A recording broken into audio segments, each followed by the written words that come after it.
Welcome, everybody, to this week's episode of the Party Invite Show. This is episode 102. I am your host, Tegan, barely holding this thing together. Over here, the brains of the operation, we got Vilos. That's me. And down here, the charisma of the group, we've got Sovereign Sid. Hey.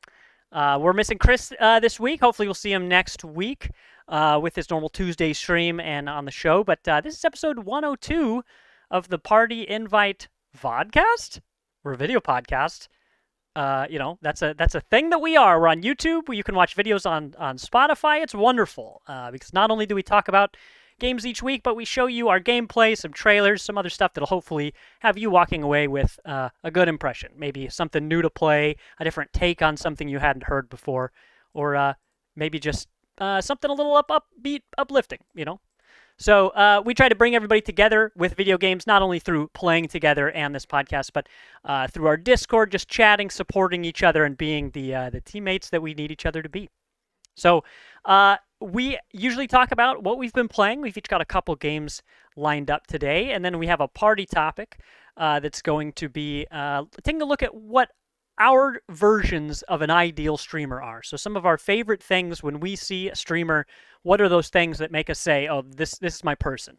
This is who I'm going to keep coming back to. Like if I can only watch one person, they've got to check these boxes.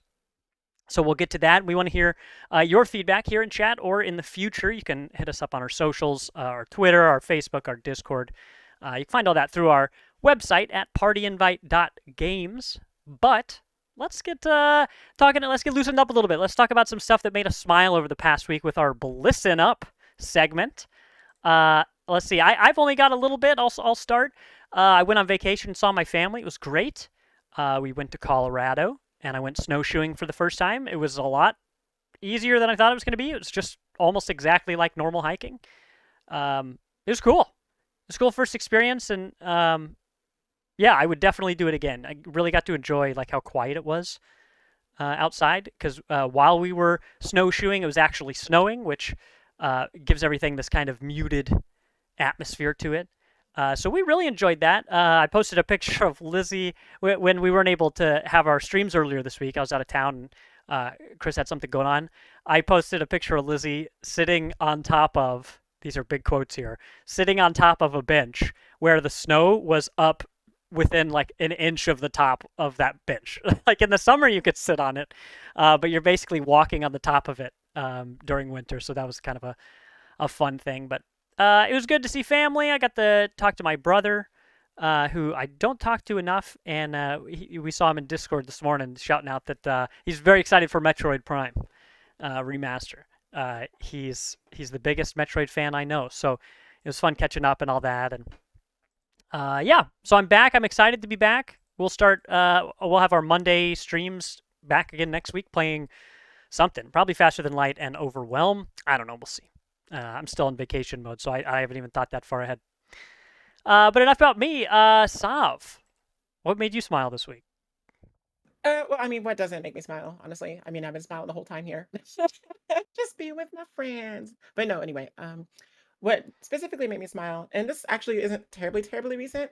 I want to say it was like last Saturday, but I recently went out to celebrate a birthday with my friends. He was having a birthday party, and it was at Main Event. For those who don't know, Main Event is basically like Dave and Buster's, but on crack. So, and it was a lot of fun, I went there with, someone special, someone special. Oh. And we had a good time, and he persuaded me to play my least favorite dance game on the planet. It's called Pump It Up, and it has diagonal arrows instead of orthogonal arrows, and it's the worst. And they're spaced really weird, and my tiny little frame can't spread out fast enough, and I still have to get used to it. It's just crazy. So I hate it. It sounds like you need like a wire holding you up, so you don't have to worry about gravity so much. You're just like a spider shooting your legs out everywhere. Well, when you're playing a dance machine game like Dance Dance Revolution or my favorite, And the Groove, it's all about weight distribution, and that's why they have the bars on the back so that if you ever lose your balance, you can realign yourself or whatever. So, what made me smile was that I'm very averse to this game, but like it's his favorite dance game, and I was like, fine, you know what? We're here. We're having a birthday party. It's fine. It's cool. And so I got on it, and you know what? I kind of killed it.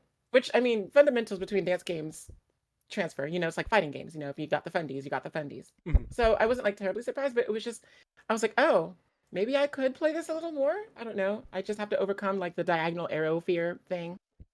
Like it's too much. Give me my Well, orthogonal how? arrows, Okay, so please. explain to me what that means exactly. I mean, I know DDR has what, 8? But they have orthogonal. It's four orthogonal arrows. So up, down, left, right.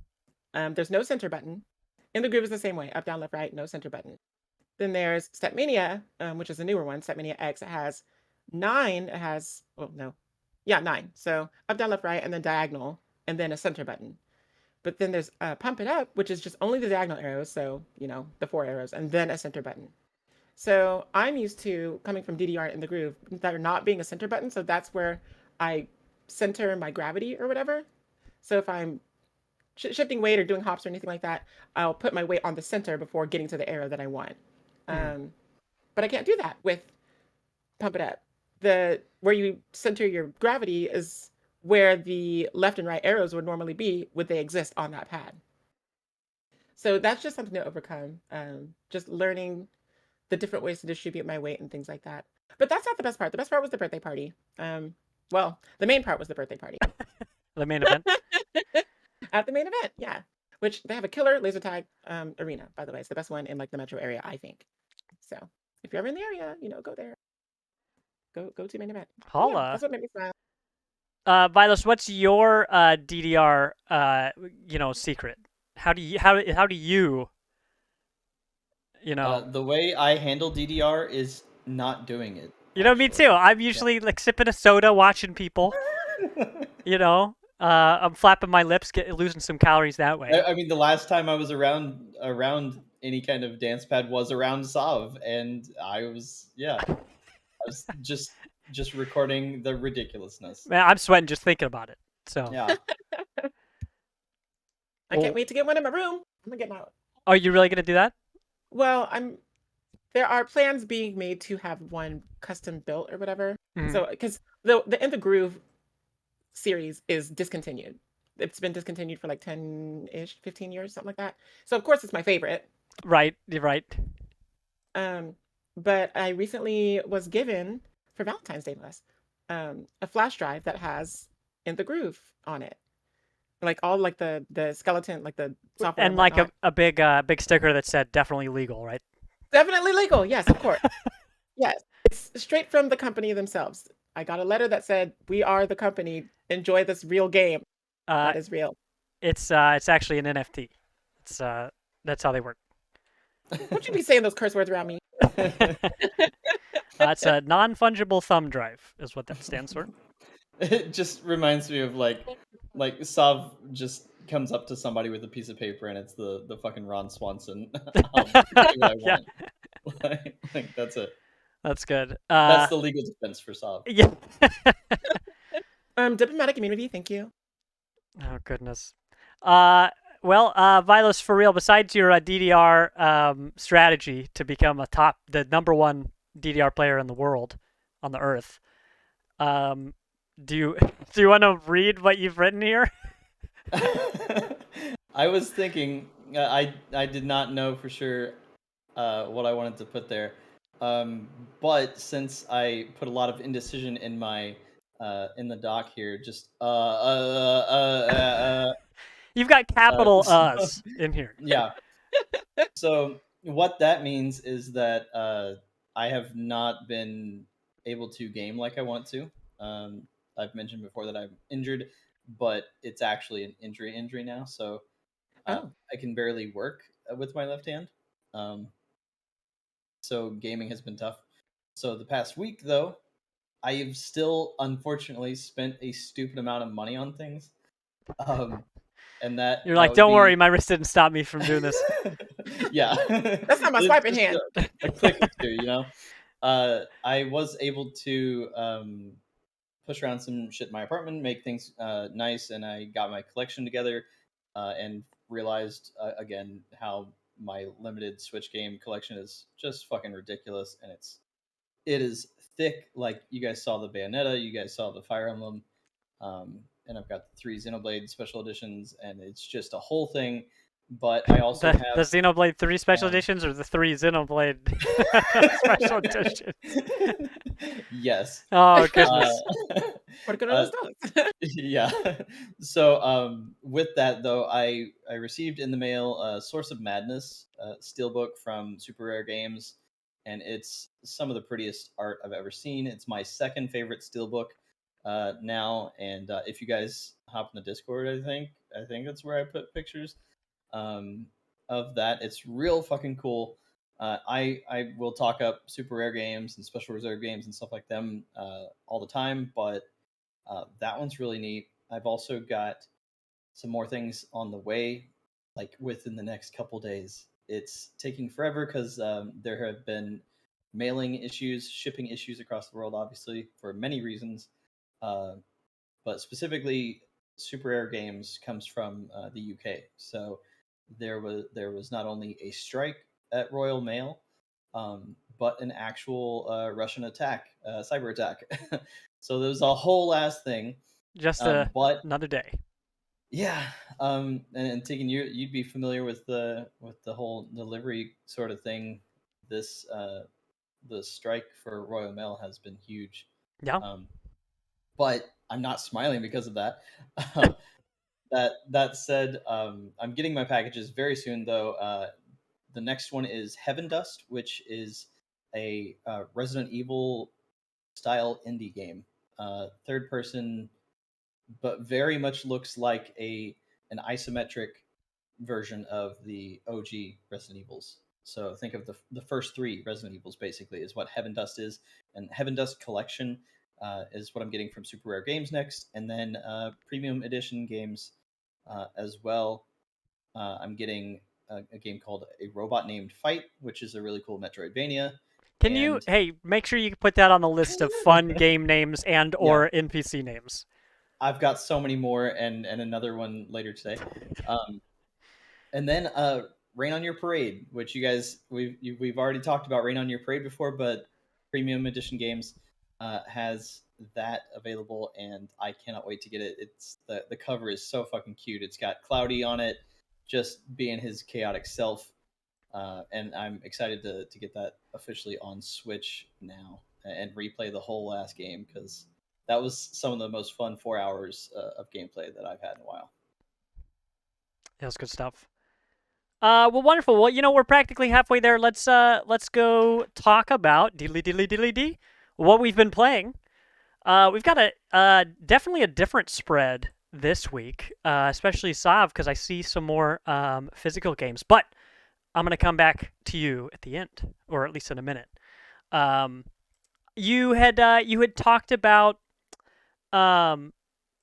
oh gosh, what was I even going to say? I just lost my train of thought trying to read and talk at the same time. To talk about what we've been playing. We've all kind of talked about not being able to play as many games as we would have liked recently. Sav, you had your move. Vilos, you have your wrist. I was just out of town. So I think appropriately, the games that I've played a little bit of what I normally play, but lately, I mean, like very lately, especially. I've been unsure, how I want to use my time because I have a lot going on, right? So, I've been playing smaller games that I just play in one or two quick sessions. The two games that I'm thinking of are Spider Heck and Lonely Mountain Downhill. They're both games that I was able to pick up and play for about 15 minutes, and really have a great time doing. And then I just, I finished that round or level or match, and then I was done, and it was wonderful. So. Spider Heck, I'm going to put on some of the footage from last week. Chris and I were playing that, just the two of us. And the game's pretty dope. One of the most fun party games I've played in a long time, at least since Among Us. And since this is a game that has co-op and versus, it has the joy of giving lots of players exactly what they want from it. So if you're afraid of not being very good, being able to be competitive at a game like this, don't worry, you can be on the same team. And, you still might end up killing yourself and each other anyway, so don't worry, you won't miss out on that. But the game just has us hollering this game really makes people make all sorts of wild noises that they typically don't You can make. for yourself. Yeah, well, I know at least like 5 of us on there have the oohs and the ahs going as we play this. Just lots of very moments that have you just like clenching up and laughing and all this. And that's a real joy. So that game, we've played it on Game Pass. It does not have crossplay, but it's on every platform. I bought it again on PlayStation 5 so that I could play it on the couch. And that's exactly what I did yesterday. I had about 15 minutes. I didn't know what I wanted to play, but I didn't want to watch anything on TV. So I booted up Spiderheck. I queued up for a quick game, as it's called, and I was immediately in one. So I booted up the game, and I was in a versus game within 1 minute, which was awesome. And you can filter by what type of game mode you want to queue for, but I was just shocked at how fast that was, because most games like this that I've ever played, I either never found a match, like in Duck Game. I've never one time found an online match for that. It's great in person, just tough solo through the internet. Yeah, found people immediately. No long wait or anything. So really enjoyed that and really recommend it because while we've really shouted this out as a great party game, I confirmed that this game's totally playable without a big commitment, single player as well. So strongly suggest that. That is Spiderheck. And then the other game that I've been playing in a short burst, I played it yesterday. I haven't booted it up in at least like 4 months, was the game Lonely Mountain Downhill. That is a game that's also on Game Pass. All it is you're on a bike and you're cycling down a mountain. That's really all there is to it. But I had forgotten just how pretty this game was. And it's silly, but it's kind of challenging. This is a game where you just pick a track, you go down this mountain on one of the bikes that you select. You only start with one very basic bike at the beginning, but you can stay on the path or you can off-road it. The whole point is that the mountain itself, the whole giant track that you're on, is the same every time you choose that mountain or whatever. But the parts of the map that the game wants to direct you to change whenever you select a different type, like a different version of that mountain. So learning the mountain is the name of the game. Once you learn the mountain, you can figure out kind of shortcuts. You can, I like going off-road, even though I like picking the bike that's not very good off-road, because the one I have is like almost comically fast. Like you have like a boost, you can stand up on your pedals and pedal really fast. But I almost always just crash into something when that happens. So, oops. But let me get this up here. Here we go. Sorry about that. This game is just a riot. So we're going to watch me play this for a second. But wonderful thing about this is it's very, well, I say it's relaxing. It'll have you, it gets me pretty excited, but it's real solid. It is zen in its own way, though. Like, it's anxiety inducing, but also zen. Yeah.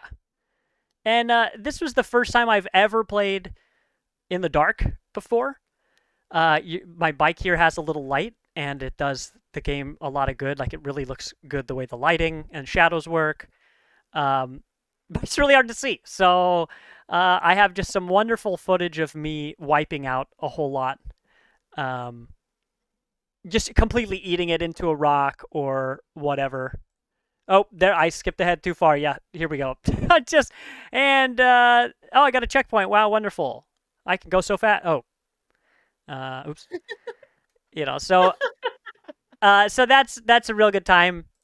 It's challenging, but like this one that I was doing has no time limit at all. Like your only goal is to finish it. However long you take, there's no penalty. And then that unlocks the challenges, time trials, and don't wipe out too many times and other things. So they do progressively get more difficult, but it's just fun to play free roam. It's fun to just go down the mountain and try not to get launched off a cliff, But I really like this game. I highly recommend it. I believe there's a daily run that I haven't touched in this, but I would like to.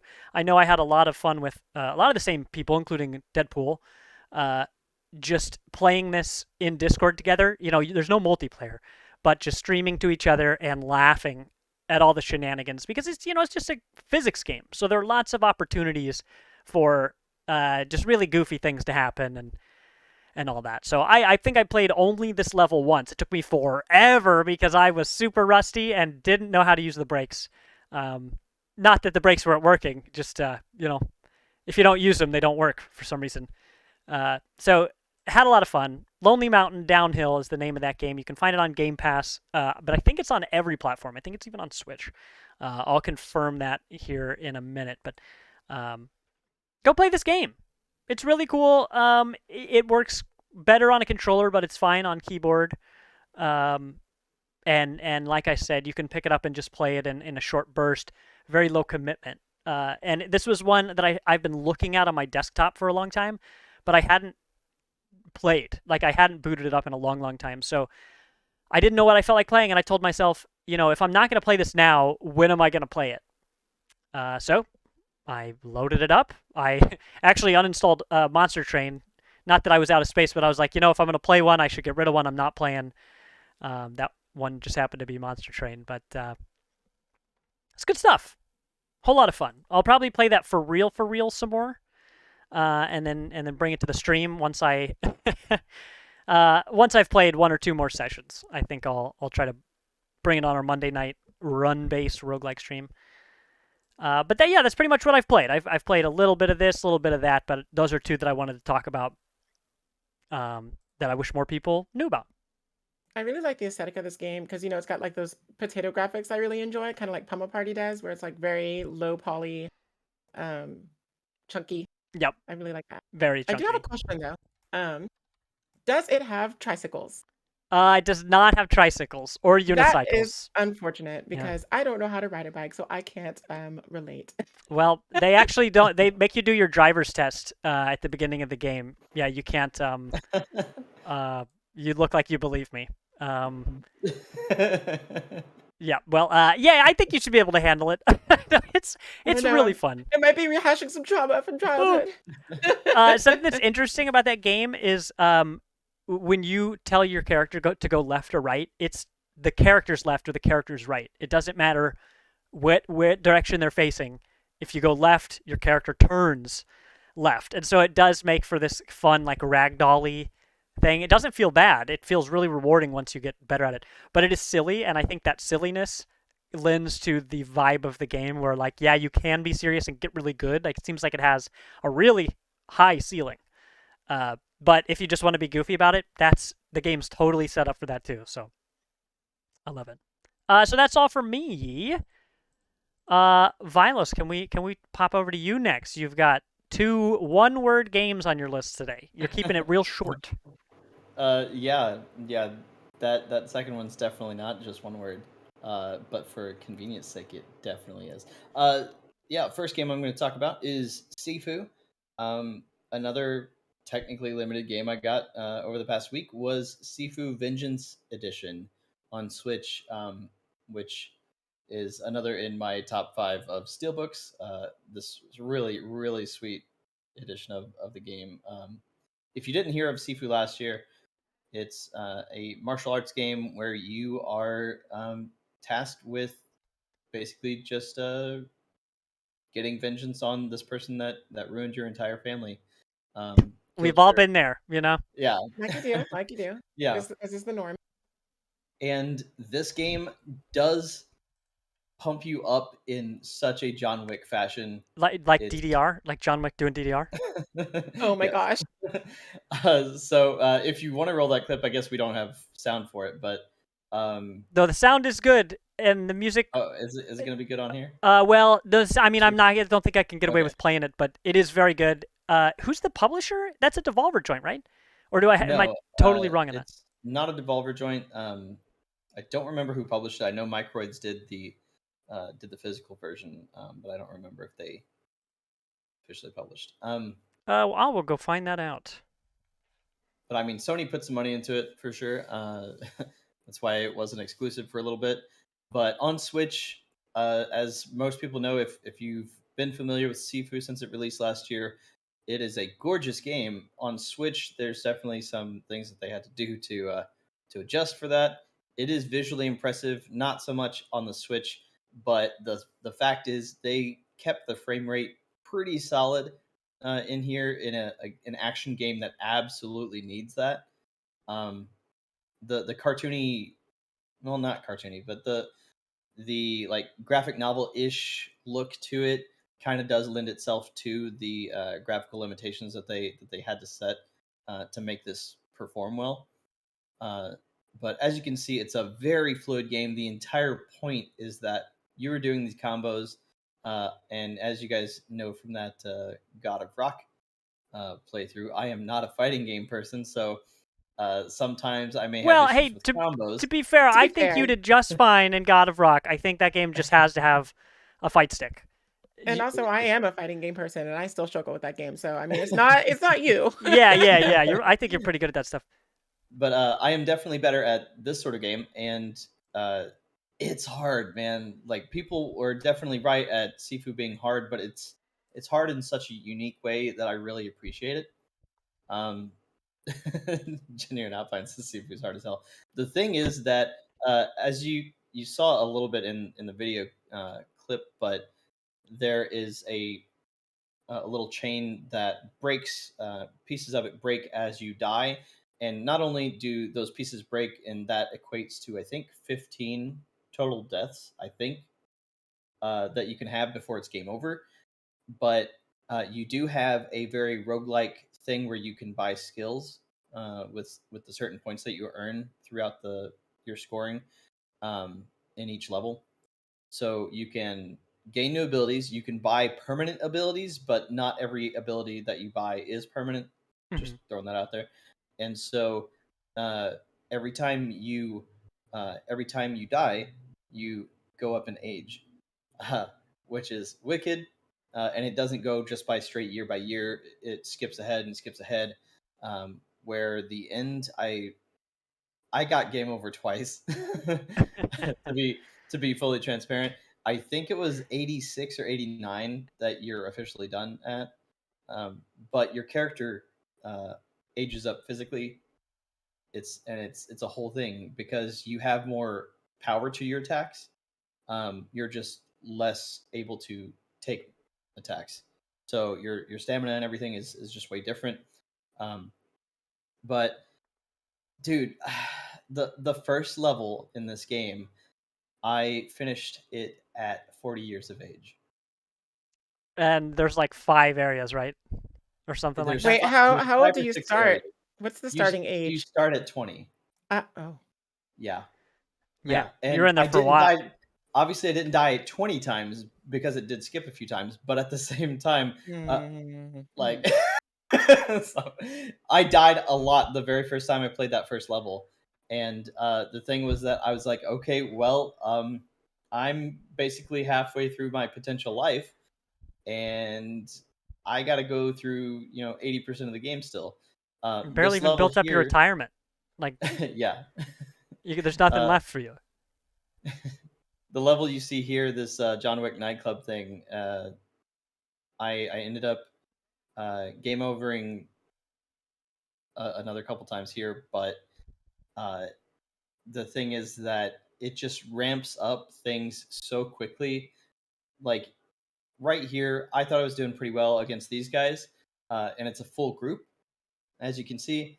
And then right after this fight, there is two people that are behind a bar, and they just fucking can do things that you've never seen before in the game, and they wrecked me from age 39 here all the way to my death. These two people just absolutely destroyed me. Like They kicked my these, butt for 60 years.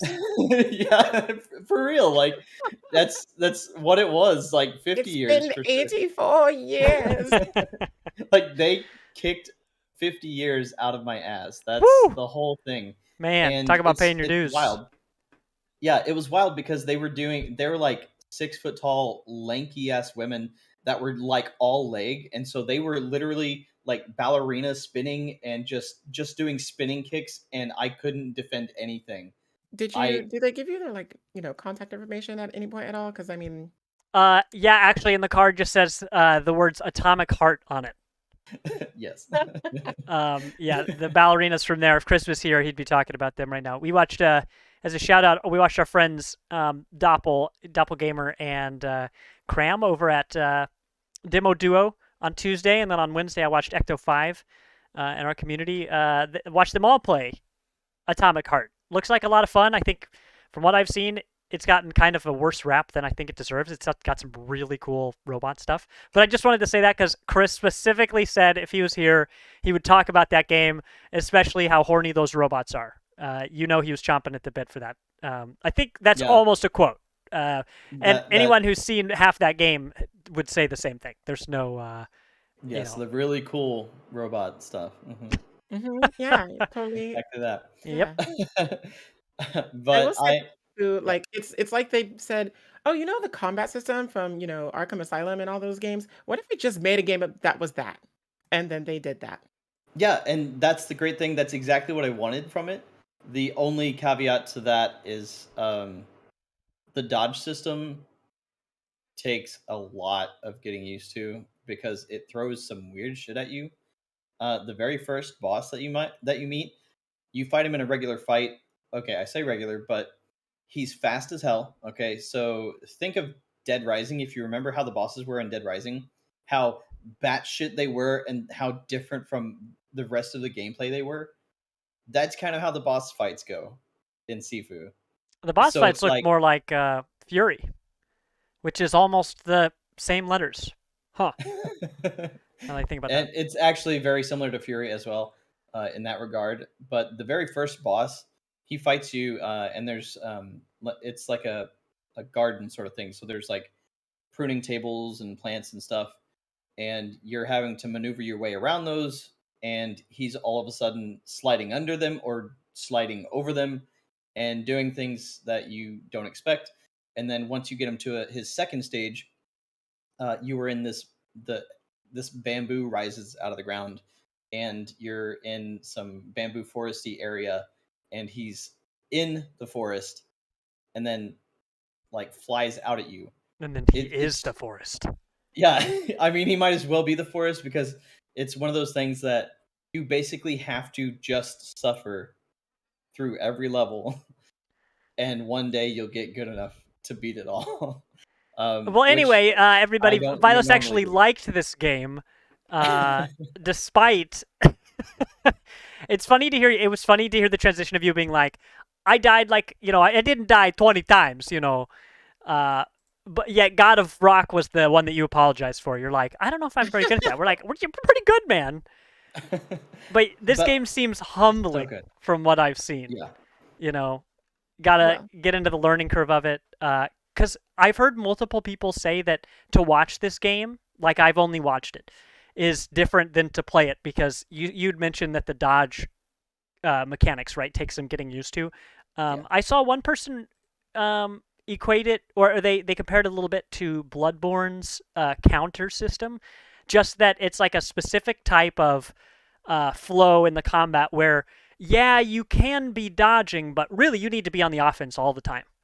Like you use the dodge just for a moment of respite so that you can continue hitting even harder. So dead enemies can't deal damage to you, basically.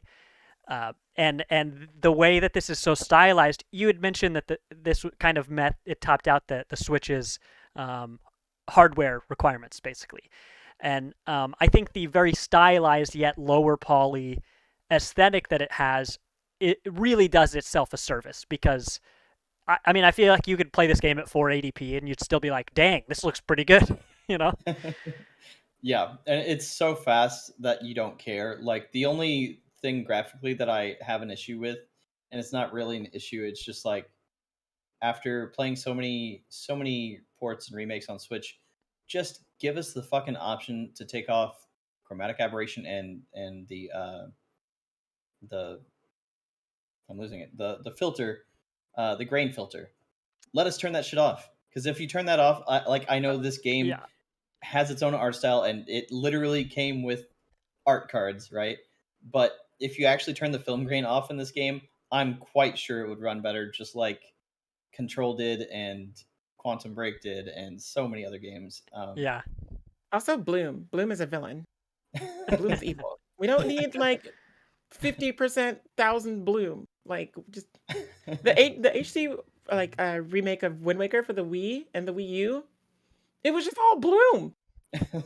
They just took the old game and they just threw a bunch of bloom at it, and they're like, "There you go." To remake this game, we remake. actually added lens flares. Oh hell yeah! I saw a thumbnail of a head of like an article that was somebody put ray tracing on Half-Life 1, and it was like half the screen as the original and half the screen as the new, and you're like, I mean, damn though, that's pretty dumb but pretty cool. They couldn't have had like light sources good enough back then though. Like you had to add the new light source in order to make that work. But Yeah. that's really funny. And But the yeah, bloom. that's Sifu. Yeah, Sifu If we seems want to great. get into, do you want me to get into the next game, or do we want to scooch over to?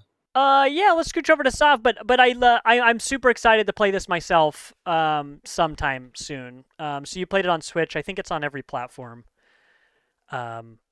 Yeah. See, like one of my most highly anticipated for this year ahead of me. So yeah, I'm glad I get to see some firsthand footage of you playing it and hear about it, because it just, the more people I hear talk about this game, the more I know that it's gonna be a knockout for me. You know. Yeah, and I want to see Saw play it too. If you want to borrow it sometime, let me know because Is it on Game it's Pass? good. No. Oh, I think it's like $20, but it seems definitely worth $20. Sav, I would send you this game. I'm with Vilos here. I would definitely watch you play this. I'm not gonna say no, y'all. But yeah, even though Vilos has one more, let's bounce over to you, Sav. I mean, I haven't really been playing much that's new anyway, so I don't really actually have a lot to talk about this time. Okay, Vilos, back to you. Just kidding. Just kidding. No, like, I've been focused on the move and everything, so I've just been kind of rehashing some of the games that I've been playing just because they're convenient and right there. So a lot of that has been DKO. Obviously, I've been playing a lot of DKO. Sadly, last Sunday, which was the Sunday of this week, the stream team whole movement activation is over now. So there will no longer be like a stream team representing Divine Knockout. However, they still will have like dev streams and stuff over there. So sad face. I'm still a partner though, so I mean I'll be streaming it on my own channel, still playing it, and still kicking butt and all that whatnot. So I've been playing a lot of that.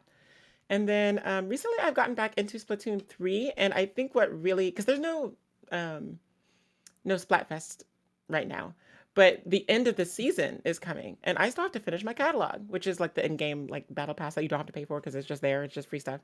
But I'm like, I'm only halfway through Is there, it and I have called a until the end of the Splattle month. Pass? It probably should. I wish it were, but it's just it's called a catalog because, and it could be a Splatolog too. Oh, Splatolog's way better.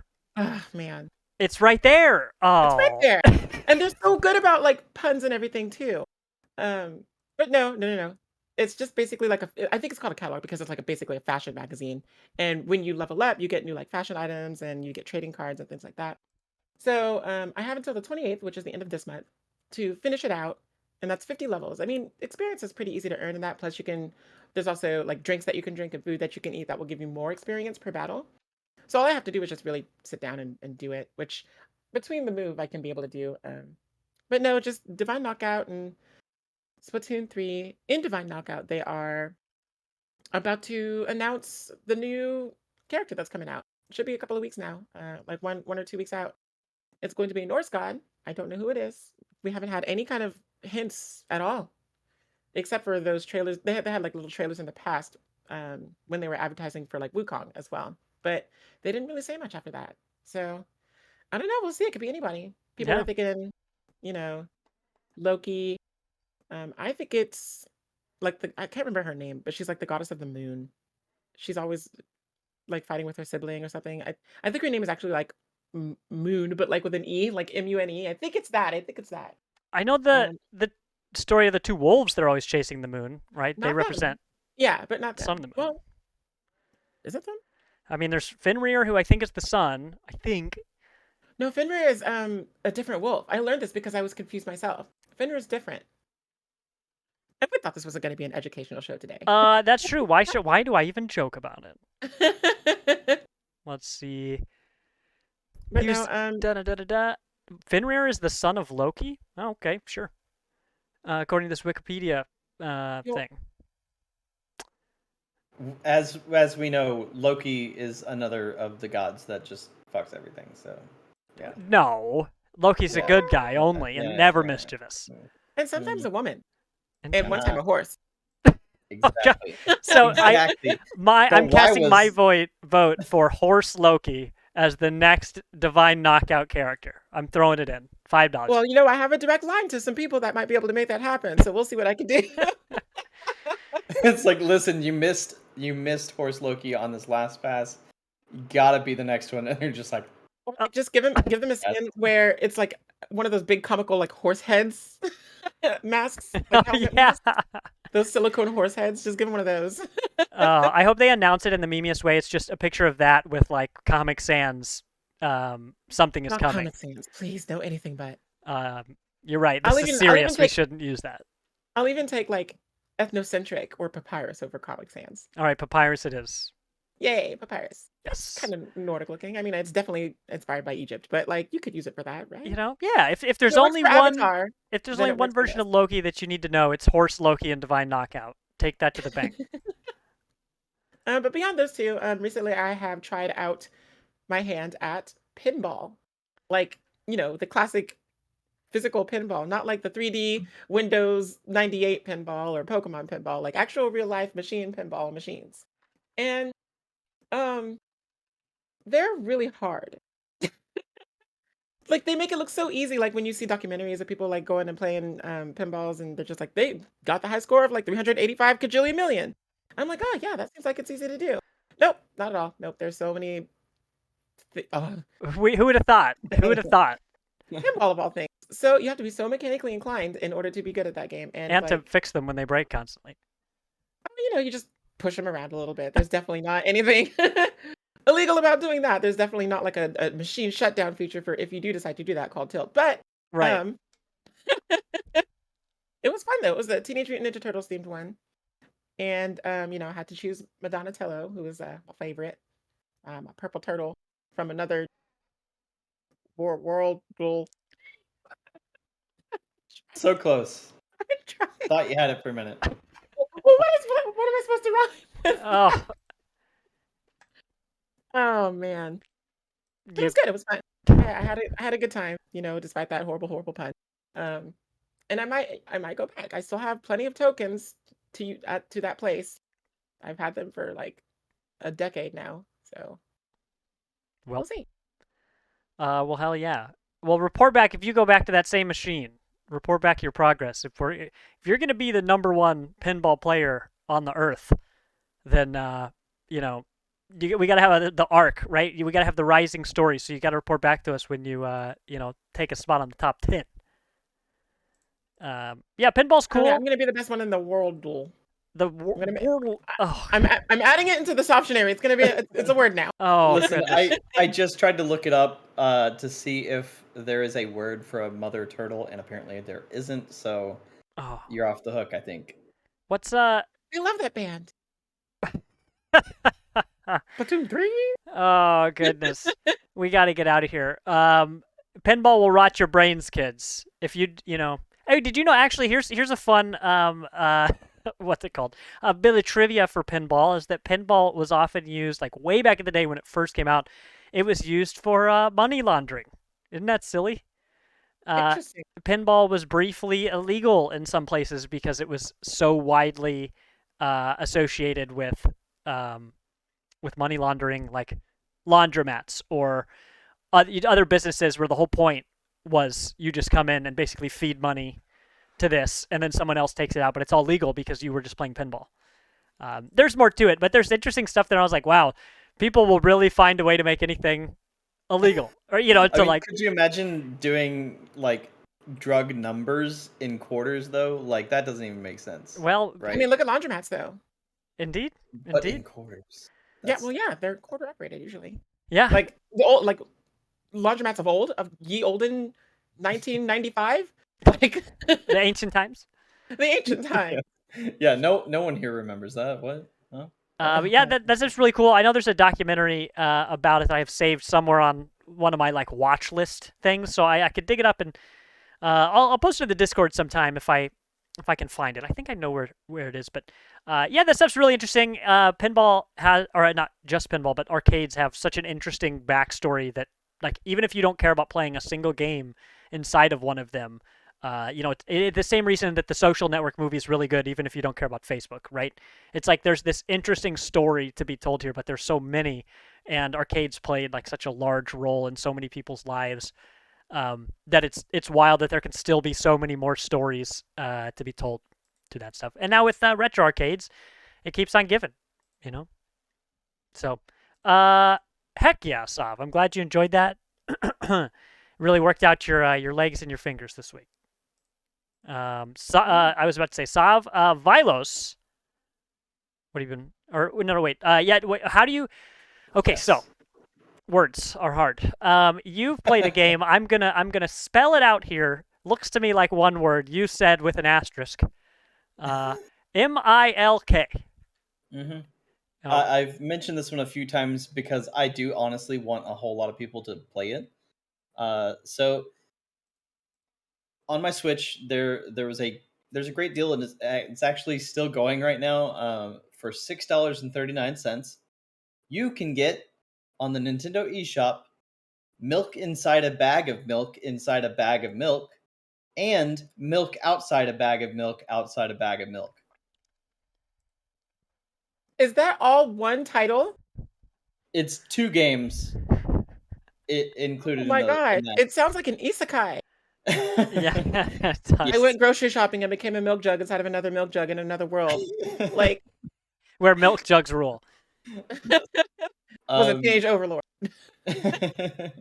as you guys know, I play a whole lot of let's say depressing games that make you want to feel. This is one of those. Some I personally feel like it's a visual novel. First off, okay. The actual gameplay requires you to make a couple choices in dialogue. That's it, right? But the very first game is it's very similar to me of something you might think is like a lucid dream or even like a sleep paralysis vision. Like it looks fucked up at moments.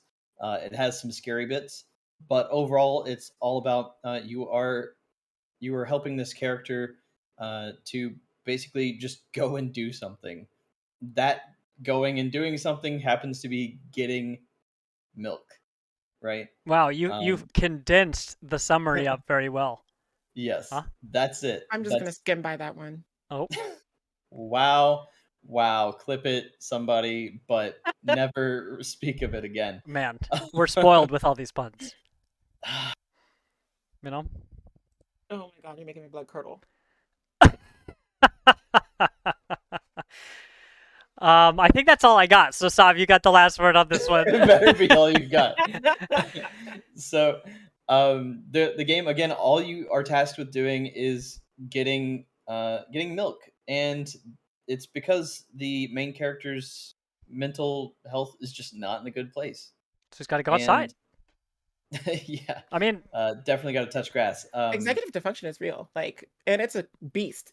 Yeah, and that's really what it's all about. Is it's more about the depths of said mental illness than just having it. But like you are the character, but you're not the character at the same time. You're kind of the person that she's talking to, and she happens to be talking to herself. If that's the best way to say that. And so you do have to convince her to go get the milk and basically just get back home and try not to off yourself in the process, right? It's that sort of oh, situation. geez, gallows humor. It, Oh, gosh. yeah. So if it's something that would be triggering to you, don't play it. But at the same time, if you are someone that does like to explore feelings and emotions like that, by all means do it. The first game only takes about a half hour to complete. The second game, again, that one's the outside of milk or outside a bag of milk. No, is that the full Um, title? no, milk outside a bag of. Oh, you gotta say the whole thing. Like You gotta a say- picnic No. kickback. You say the whole thing. I'm done with saying the whole thing. But milk outside a bag of milk. Milk outside a bag of When- milk. Yeah, when you get to that one though, it does improve in actual gameplay.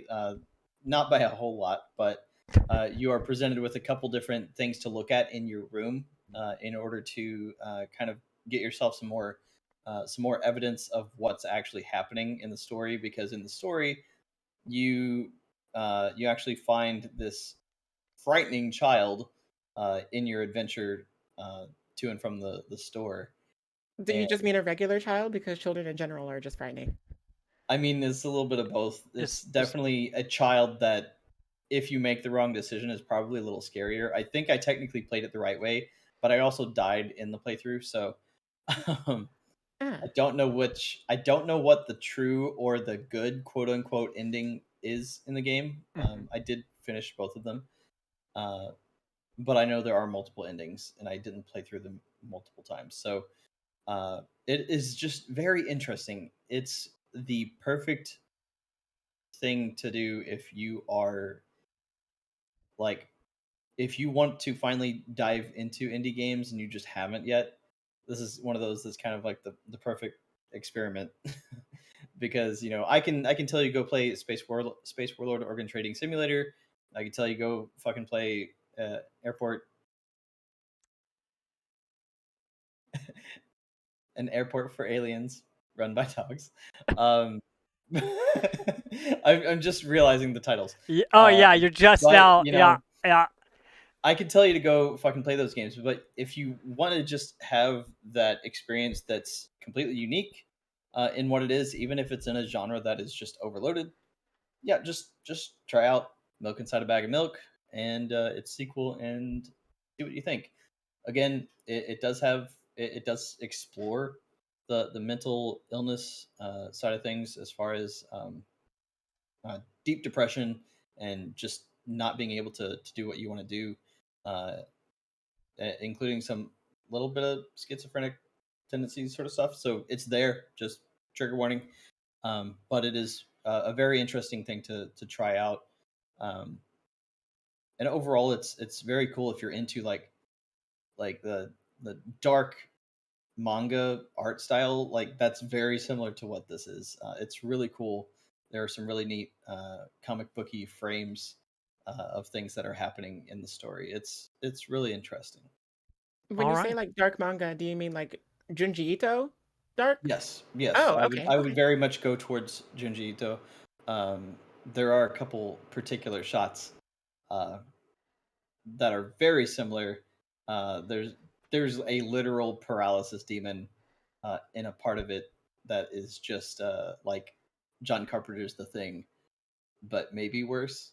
Oh It's dear. pretty cool. Yeah, All right. Well, if you want something fresh, try some milk inside of a bag of milk inside a bag of milk. there we go. That's the real full title of this video game. Uh, it is a 2020 psychological horror visual novel game developed by Russian game developer Nikita Kruk. It's either Kryukov. I think it's Kryukov. Kryukov. Uh, Seems cool. Really seems like some emotional goofball shit that you would like, Vilos. Yeah, yeah, Funny to use goofball after the description that you just gave, but with a name like that, Yeah. what else am I supposed to do? you yeah. know, Right. that's cool, and I want to hear more people. Like, I would love to have somebody else play that game and talk about it as well, because a lot of those games seem to have, like you said, you're making choices in there, and even in an airport for aliens currently run by dogs.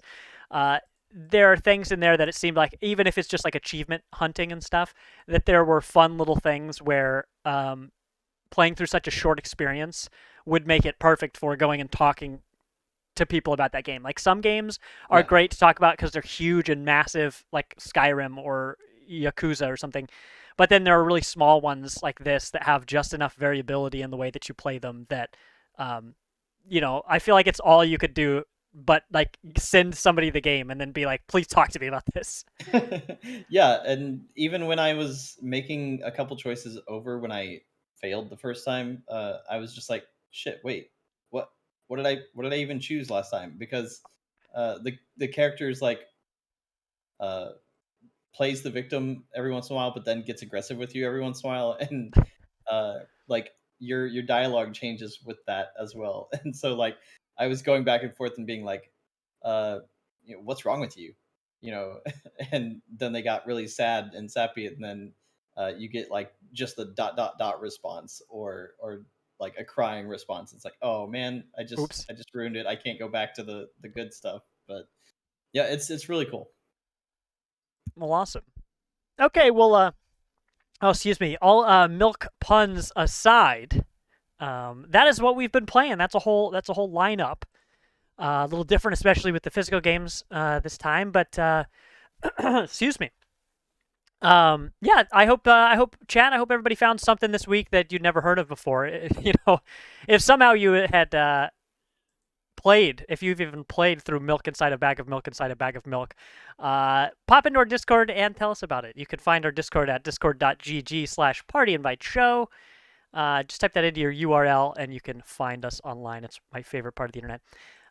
So let's move forward past what we've been playing. On the other side of this, we'll still be looking forward to Pentiment, where we'll have community voices joining us. But we wanted to talk about Vilos. You suggested this. You asked us what to us makes an ideal streamer. So to each of us, what are those boxes that you check that make a streamer something special to you personally? Because all sorts of different streamers can appeal to different people in different ways and in different times of their lives even. Some people go to streams because of the games specifically. Some people go to a streamer because they don't care about the game that they're playing. They only care about the people. Some streamers are educational. Some of them are inflammatory. Some of them are just cuckoo bananas, just chaotic, chaotic neutral. You can find just about anything you want anywhere online. But we each had a few different things that we use as our qualifiers. Sav, I wanted to see if you wanted to start here since you're the most veteran of us all. You've been in the streamer world longer than any of us. And you and a handful of others from Kansas City were the first ones that I ever saw who I not only I liked your content and like, yeah, you're good at these games, because back then I didn't really have an appreciation for why people watched streaming so much. I liked podcasts, I liked playing games, but I didn't really understand why people would watch other people play games.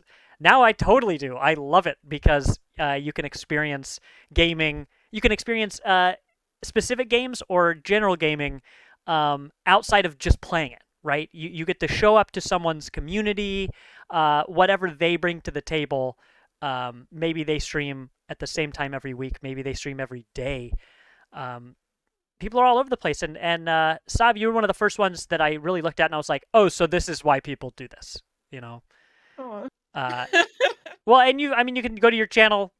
I mean, as recently as this past week, and it's it's just upbeat fun. It's just providing a good place for people to be in. So, to you, Sav, what does that look like to you? What is your ideal streamer? What are they doing that is the same or different from others that makes them stand out to you? Yeah, well, for me, it's something that I always just really strive to be just in general, just as a person, not as a creator or, anything other than that, like with an asterisk or anything, just as a person, being alive in general. And to me, I really just look for authenticity. So streaming, a lot of people think that streaming is like a performance. And while that's kind of true to an extent, because I mean it's you're on camera, it's a very face forward sort of affair. And so people think that maybe they have to like, jazz themselves up or, be super extroverted or things like that. But the thing about it is like not everybody is like that, period. Not everybody is just like I'm talking about like in general terms. And people want to be able to find someone to watch and connect with that they can relate to. So, like, if everybody's putting on a show, nobody's real, and we can all just make something up. Um, so, I just really look for authenticity, honesty and integrity, just characteristics where I feel like you are just being you. I don't know. It's hard to explain. I think. Um, I don't know Well, how else I could put it. Like I go into a stream and if I feel like you're being fake or anything like that, or trying to spice yourself up for like to make yourself more marketable or read better on paper or get more views or anything like that. Um, I don't know. Like people can sense that. People can feel that. And then if you're not being true to yourself, how are we supposed to trust you with us? How are we supposed to be a part of your community if we don't feel like we can trust you? yeah, because if I've seen like the chat is really such a unique experience in a stream where you can not only interact with the person in real time, ask them questions or give them recommendations, answer their questions, but you're also interacting with everyone else in chat. And a lot of that, especially once people see each other and get familiar, you talk to this person on a regular basis, right? You feel like you're friends. You certainly feel like you can open up, especially in the right environment, if a streamer cultivates that. And so to know that you can trust those people, um, to be open, to make yourself vulnerable, maybe talk about things that you might feel uncomfortable otherwise talking about.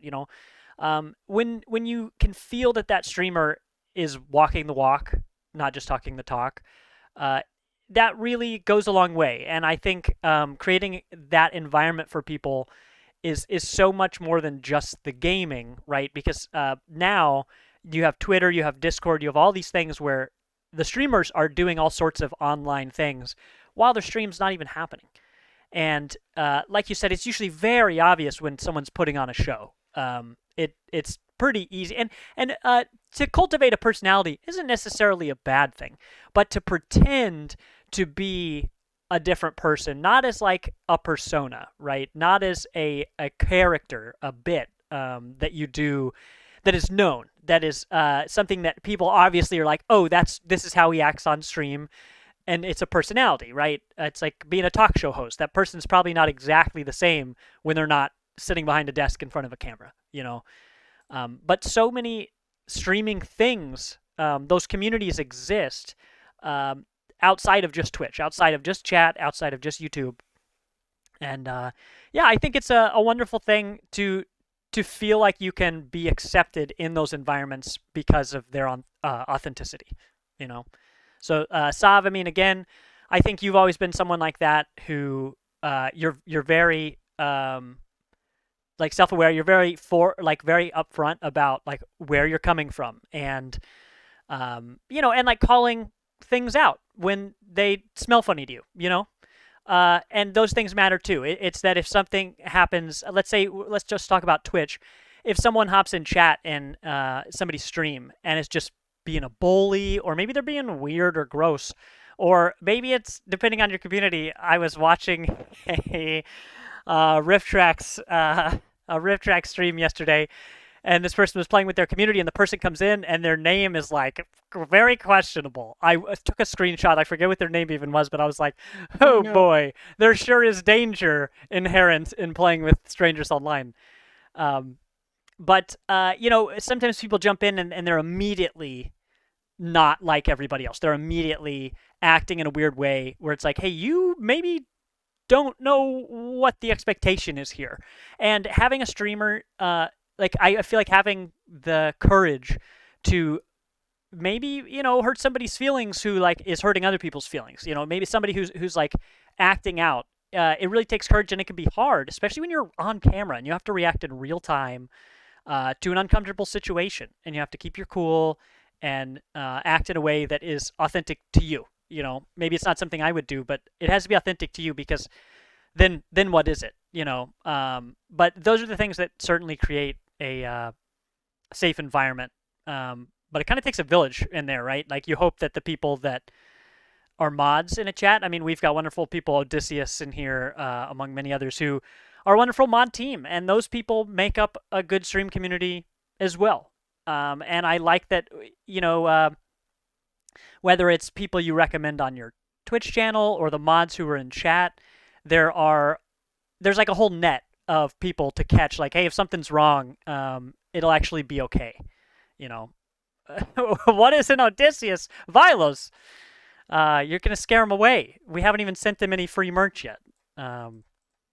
Which I've been teasing the mods that I'm going to send everybody merch once we have it. So maybe this will push me to do it.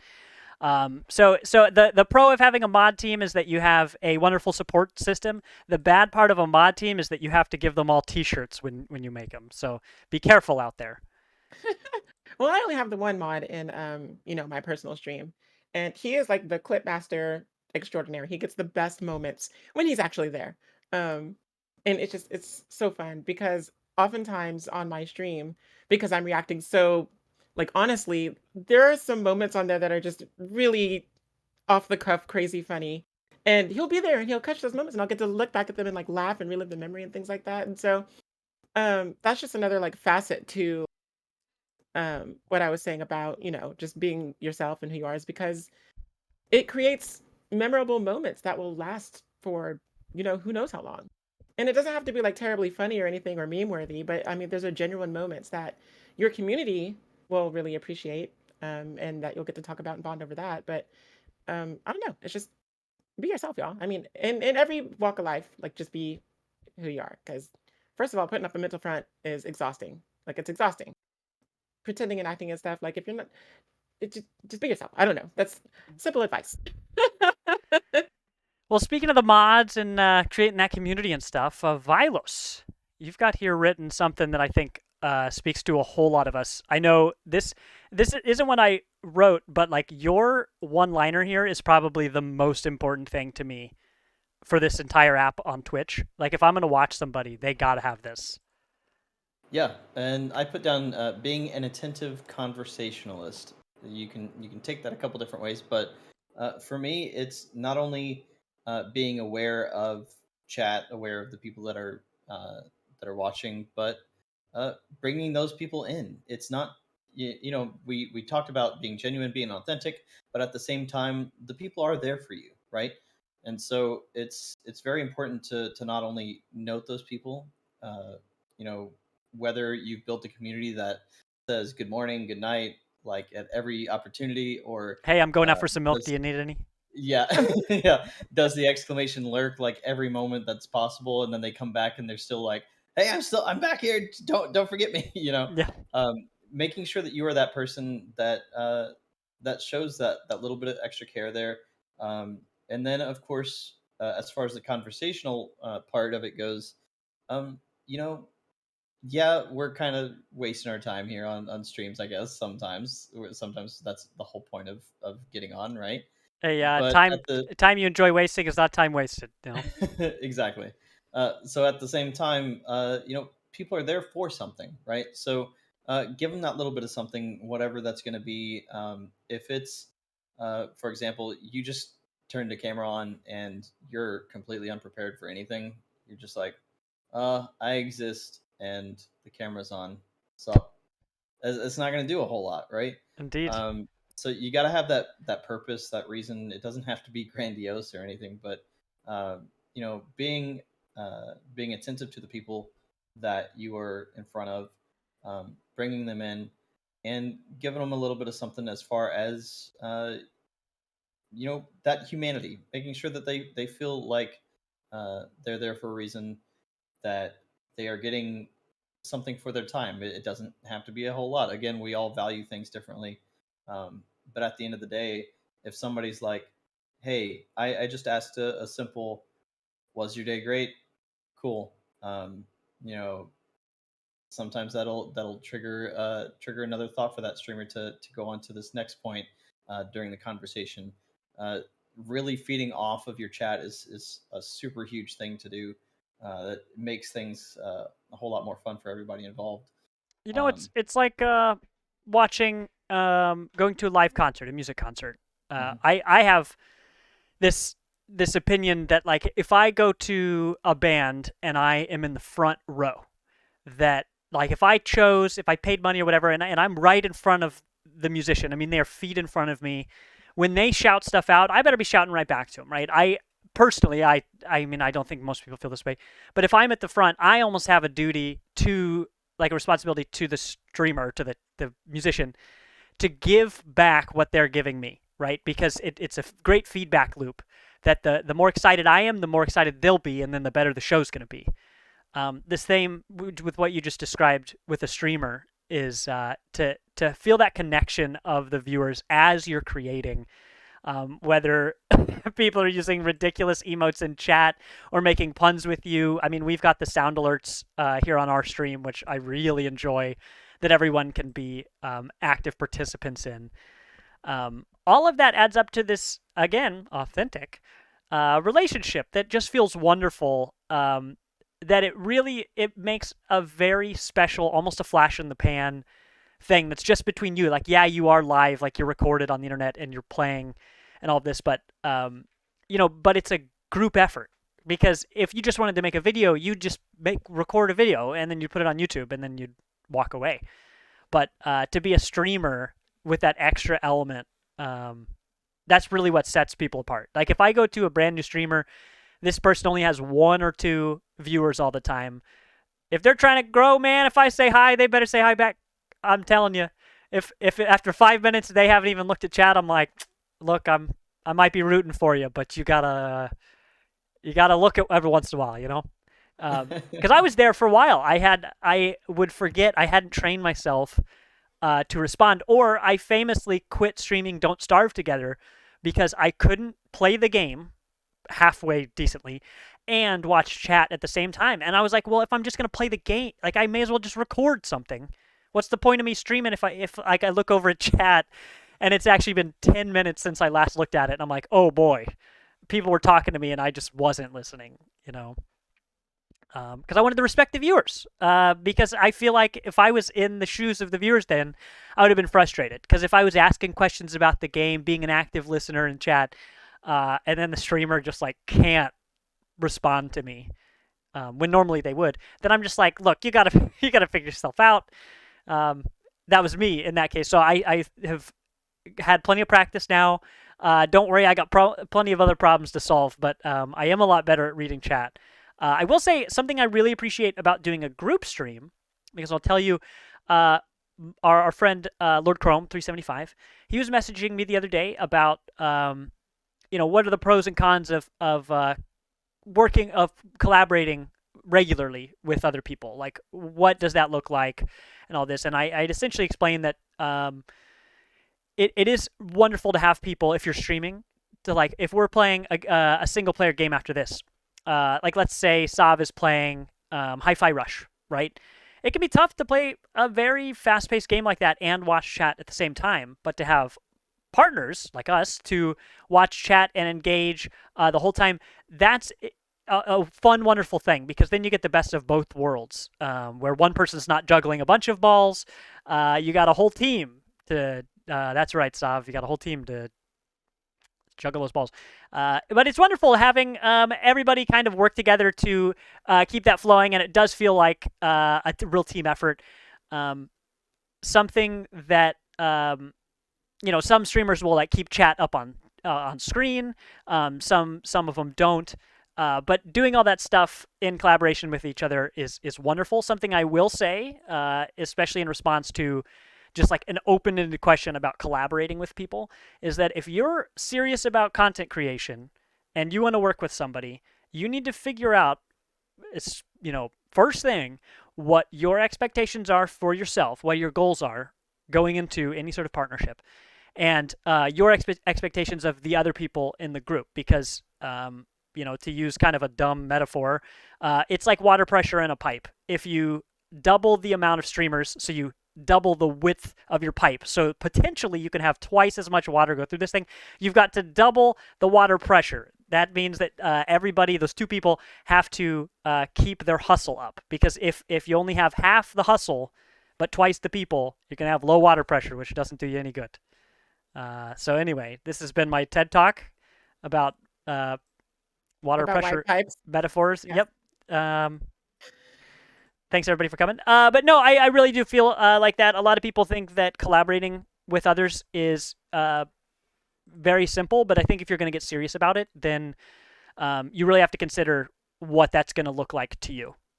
Because if nobody has expectations, it's really difficult to reach any of your goals, But yeah, just wanted to bring that up. I appreciated Lord Chrome 375 for asking that. I really appreciated that. The thing that I would throw in the hat here into the ring here, where my first and foremost thing typically has been what Vilos said is you gotta respond to chat if you're streaming. If you're just recording videos, cool, no problem. But if you're streaming, it's a live experience. What's the point of a live experience if you can't give feedback? I go to a concert to be with people in a live, in a live venue. If I just wanted the best possible audio quality, I would have listened to the album on Spotify. So it's something that's live, and to even take this back to being authentic.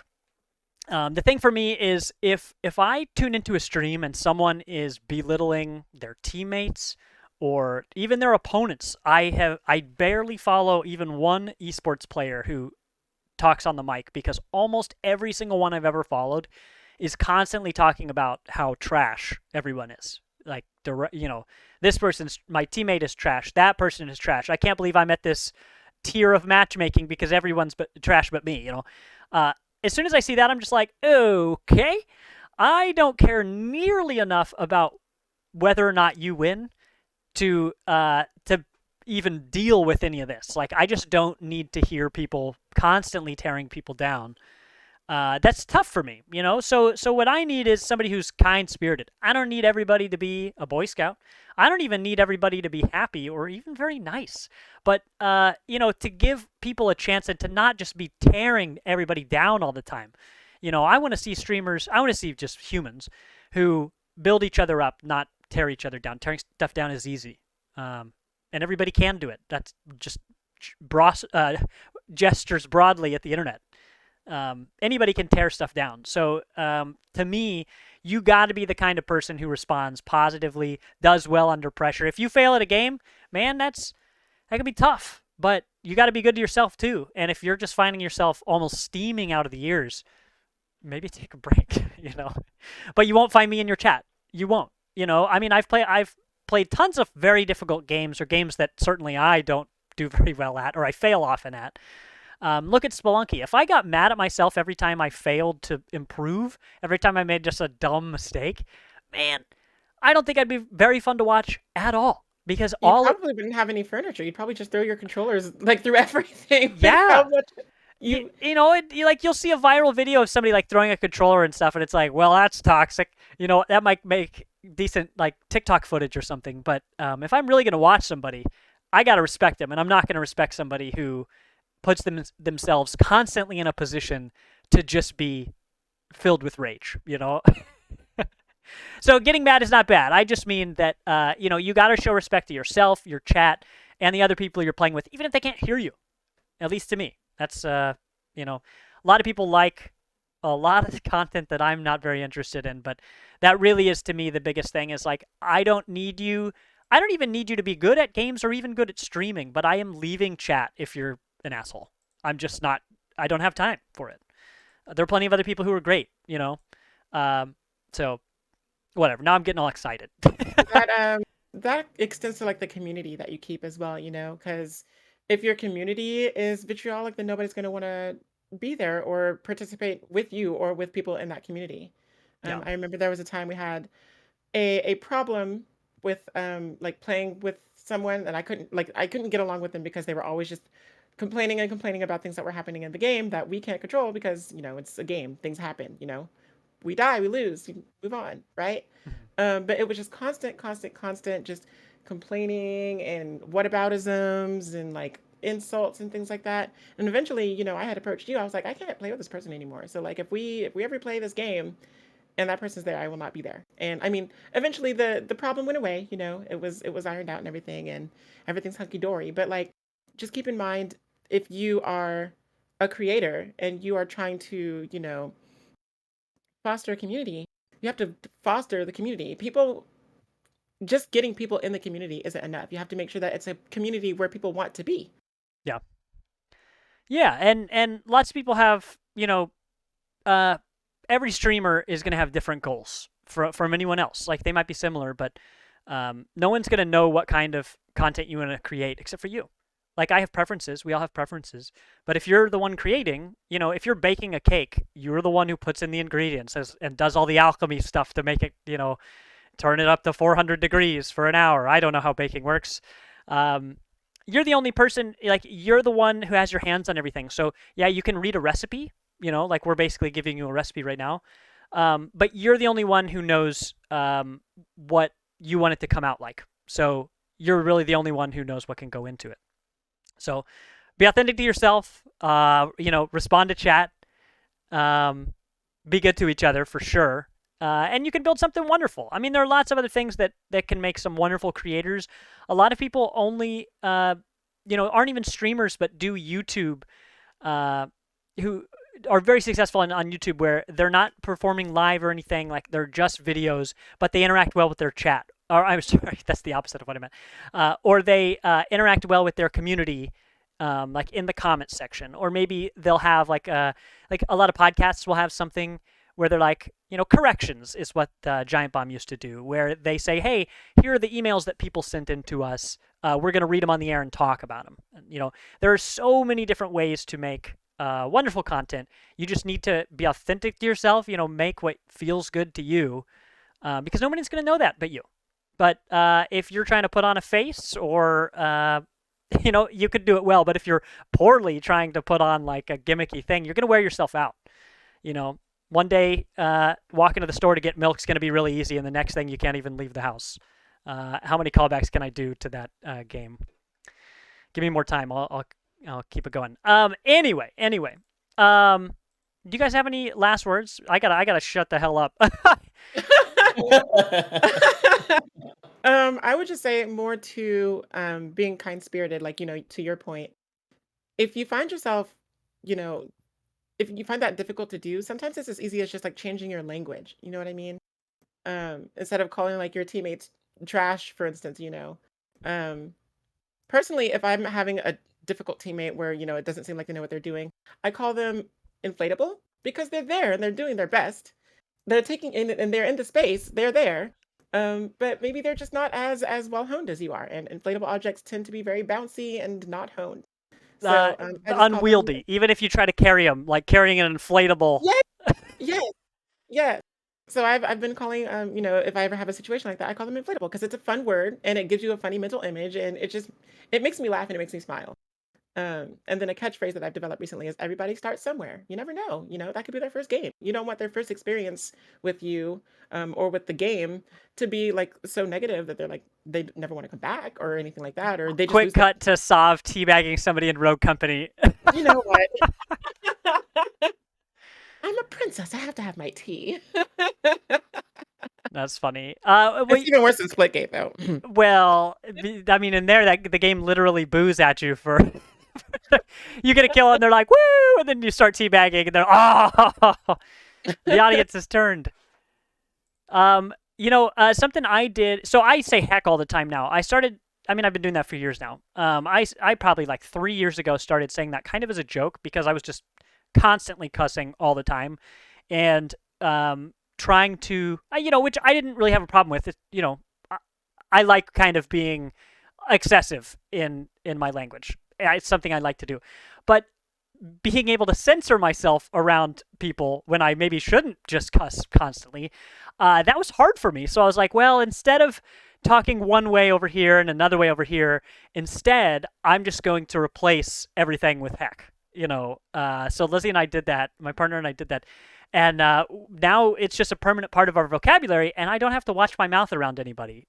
It's goofy. It's kind of, it might sound childish, but I enjoy it, and I think it's kind of like just a quirky thing that I appreciate about myself because I found a way to turn a problem into something I can just laugh about just with basic language. Lucy and I are always like, well, that's pretty heckin' cool, And so another one is when I have especially like teammates or enemies that are acting really dumb, but I'm not really trying to be mean. I am trying to point out that they have no idea what they're doing, but I'm not really trying to bully. I'll usually say that people are chuckleheads. I'll just be like, oh, wow, look at this chucklehead over here. They thought this thing was going to work. There's no way that would ever work. A chucklehead's such a goofy, like, disarming term. Like, who? And even if I am being mean, like, if I call somebody a chucklehead, how mad can they get? Like, I'm not trying to be a jerk. Maybe I'm just being a chucklehead myself, but yeah, using those little things, just finding a way to like substitute a toxic behavior with something a little less toxic, even if it's a joke, um, can go a long way. And whatever that means to you, whatever you have in your world that is something you're trying to change, maybe don't just try to eliminate it, try to replace it. Kind of take that part of you and turn it into ammo, turn it into firepower, energy for yourself, because, it's pretty heckin' cool, is all I'm saying. But well, yeah. So we have tons of streamers in our group. We've talked about our Discord and our community a whole lot. It's wonderful to be able to grow together, to not only have questions and say, hey, what the hell am I supposed to be doing over here? How do I use this thing? Maybe it's new software. Maybe it's a new camera. Maybe it's just how am I going to talk to my chat differently? Or how am I going to build this overlay? Any number of things. It's wonderful to ask those questions, get responses, and we all get better together. Because certainly with Demodu, with Lord Crumb 375, Ecto 5, Odysseus, a whole bunch of other streamers, those things have made us better. And it's wonderful to get that feedback in a judgment-free way, knowing that people are trying to build you up. They're not, it's not snide remarks. It's not, how did you not know this? It's not, hey, you can use Google, right?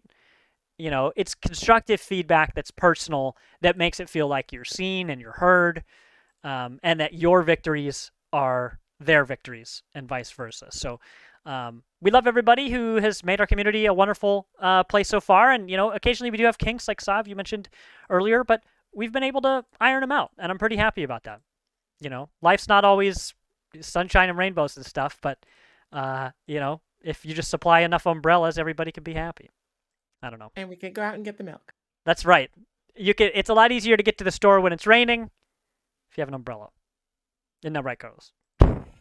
Yeah, I mean, I'm pretty sure that's actually very similar to a line that the character mentions in order to actually go out. So yeah. That is what I'm talking about. They should hire me as their next writer. They'll have to cut out about half of what I say, but it's going to be great. It's like, sorry, sir, we don't want to put heckin' into our game. Oh, what? That's why. That's why I worked on Spider Heck. There's only like 10 sentences of words in that whole game. They're all written. It's wonderful. Narrative designer for Spider Heck. Speaking of, I still haven't completed that obstacle course yet. The one that's just like, no, stop. What are you doing? I warned you. You did this. Yeah. Me neither. I might try after the stream tonight. I might do like one shot at it and see how far I get, and I'll report back to you guys. Because that's one of the best lobbies I've seen in a long time. But speaking of Spider Heck and a bunch of other stuff, as we wrap up the podcast here, I want to shout out some of the wonderful games that we've been playing in our community. Some multiplayer stuff. So Spider Heck is obviously one of those. Spider Heck has no crossplay, but it's available on everything. It has online and local multiplayer. It has co-op and versus. So if you want to play with very serious people, go for that competitive. The versus, the PvP. But if you just want to play with somebody on the couch who maybe is not very good at video games, it's also very good for that because you're on the same team shooting bad guys using very silly guns and lightsabers and stuff. Like a crossbow that shoots lightsabers. It's nuts. So that's Spider Heck. We've been loving that, and we're always looking for people to play on our Discord. Gunfire Reborn is another one that we have been loading up. I had another crash on the first boss last night, which was real sad. But we've played a lot of that game, and it's just a super fun roguelike. It's on Game Pass. Oh, but we're playing it on Steam, actually. It's available on both, but the Steam version is better. But one of the best multiplayer co-op games I think I've ever played. Up to 4 players. Everybody's got abilities. It's first person. It's a good time. Another one is Overwatch 2. Up to 5 players. We've got people playing casual and ranked modes. I think we're like halfway through this season. I don't know. But the game's fun. We've got a lot of good people. If you've ever wanted to play some with people who weren't going to get grumpy at you, we're the people. And the last one I want to shout out is Darktide. That's Warhammer 40K Darktide. That's the whole name, right? Yeah, I get all mixed up because Chris was playing the other one with a ton of Oh yeah, woof, there's like Darktide and Vermintide, and then there's Chaos Gate Damon yeah, yeah. Hunter. It's it's a whole thing. But Darktide is a lot of fun. It's 4-player co-op. It's similar to your Left 4 Dead's and Back 4 Bloods of the world. Really good time. Several of us are at the low levels still, have only put in like single-digit hours into that game. But it seems like there's a lot ahead. That game also just got a patch yesterday, 2 days ago, maybe 2 days ago, and they're changing some stuff hopefully for the better. But those are all some wonderful multiplayer games that are hot right now. They come and go. We've also talked about Sons of the Forest, which is a survival multiplayer game. It's the successor to The Forest, which was in early access forever. I don't even know when that first started, but that was years ago, years and years. This is the sequel. It is about to be released in early access, its own, today. It's probably available right now, actually. So that's up to 8 players. It's a little closer, as far as like survival stuff goes, it's closer to 7 Days to Die than anything else. You build a base, and at night, zombies show up. Well, cannibals in this case. At night, cannibals show up and they try to murderate you, so you want to build a good base and kill them and stuff. I don't know. I haven't played the first game, but it seemed interesting. The fact that this goes up to 8 players seems pretty cool. So if you're someone who would like to get on the ground floor, the best way to play survival and simulation games, multiplayer ones anyway, is to start at the exact same time as everybody, so everything's fresh and new. Because once people have played a whole lot, everybody has different skill levels and all this. So go get him, Kitty. Kitty had enough of the podcast.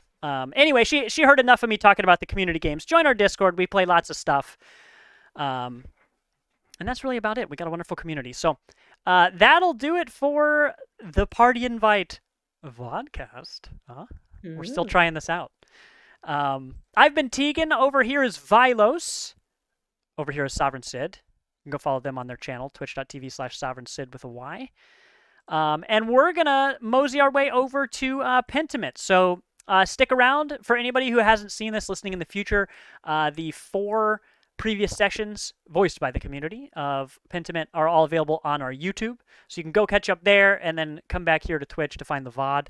You won't be able to watch all like 10 hours of that in the next 5 minutes, so don't even try. But we've got the community back in here, so give us a few minutes. But thank you, everybody who stuck around for this, and we'll see you again soon. Bye. Bye.